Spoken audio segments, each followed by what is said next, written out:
Is Liverpool's biggest problem that failure to integrate the new players? Well, it's one of their problems. They've got a few problems at the moment, obviously.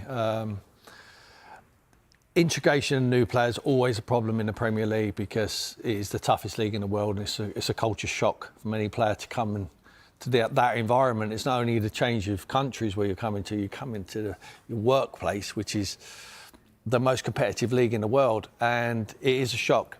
It is easier when you're coming to the champions, where it should be, because the integration should be a little bit easier. But they're missing Diaz. He's flying. You've seen it, and obviously the tragedy, what happened with Jota, we can't underestimate how that has had an impact on the squad as well. The new players, especially Verts, what Gary's talking about there, he's really struggling. He really is struggling. At the pace of the game, to find a position, trying to want to play him in a 10, which is preferred position, and then sticking him out on the left-hand side. Ekitike's done well. I think we can't argue with the impact he's had. Isak's obviously had the injury problems. He will come good because we know he can play in the Premier League. The same with Kirkes. Frimpong's been a real problem.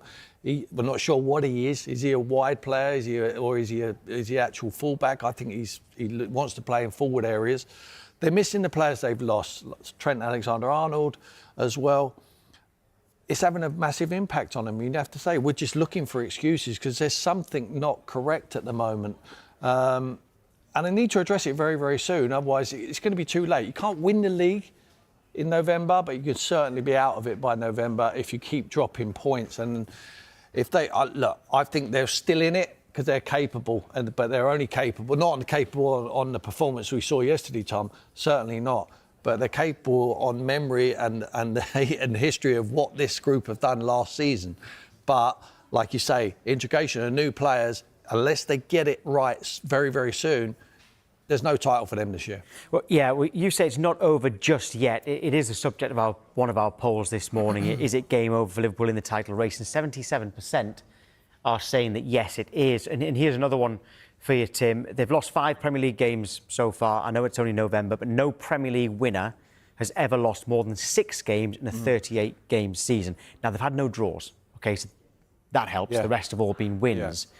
But when you say it's not over yet, it could be quite soon. Absolutely. Very soon. Very soon. I mean, you do... First and foremost, do we think Arsenal can... What are we talking about? 8 points now. Can Arsenal lose 3 games between now and the end of the season? Of course they can.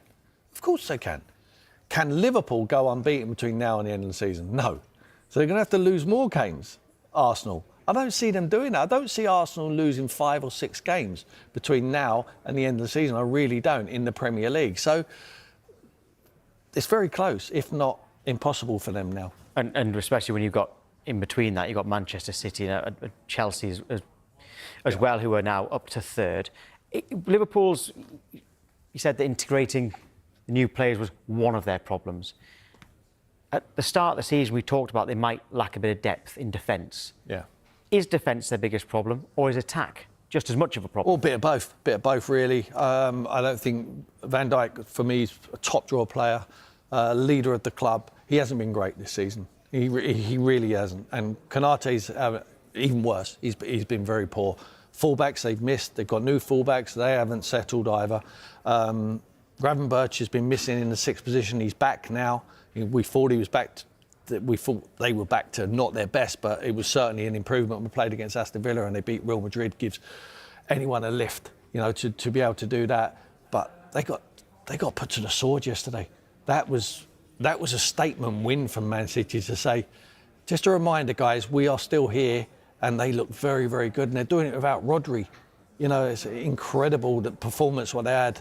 Some individual performances, which I know we're going to get onto later on in the show, but for Liverpool, it's not right at the moment, and no one can really, even including Arne Slot, can put their finger on just one thing.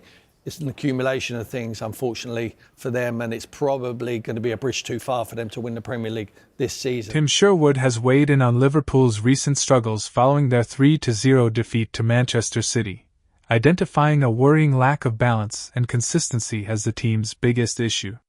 Speaking on Sky Sports FC, Sherwood argued that while Liverpool still possess plenty of individual talent, their overall structure seems disjointed, especially in midfield, where control and creativity have faded.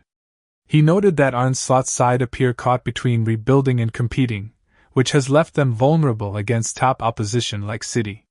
Sherwood also questioned the team's mentality and defensive organization, pointing out that the pressing intensity that once defined Liverpool's game has noticeably dropped.